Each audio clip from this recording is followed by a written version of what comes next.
આવી રહ્યું છે।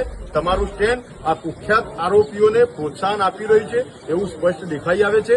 ક્ષત્રિય સમાજને તમે ટાર્ગેટ કર્યો છે એવું અમે માનીએ છીએ। એટલે રાજ્ય સરકાર ફરીથી આમાં મક્કમતાથી હસ્તક્ષેપ કરી અને નિર્ણય લઈ અને કાયદેસરના પગલાં ભરે।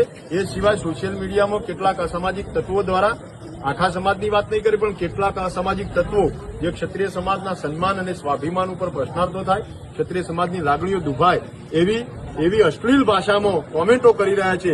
એમના પર પણ એસપીને વારંવાર ધ્યાન દોરવા છતાંય એક્શન કે કંઈક નક્કર પગલાં લેવાય નથી। એસપી શ્રીને કહીએ કુલ્લીમાં ગોળ ભાગ્યા વગર તમારી હવે હદ થાય છે। તમે જે આરોપીઓને સાવરવાની જે નીતિ અને ફોર્મ્યુલા પાટણમાં જે અપનાવી છે એનાથી ક્ષત્રિય સમાજ ત્રાહિમામ પોકારી ગયો છે। હવે તમારામાં બ્રહ્મજ્ઞાન જાગે અને કાયદાનું સંવિધાનનું વહન કરો એવી નિષ્ઠાથી આજે અમે તમને અપીલ કરીએ છીએ। નહીંતર આવનારા સમયમાં ખૂબ ગંભીર પરિણામો ભોગવવા પડશે।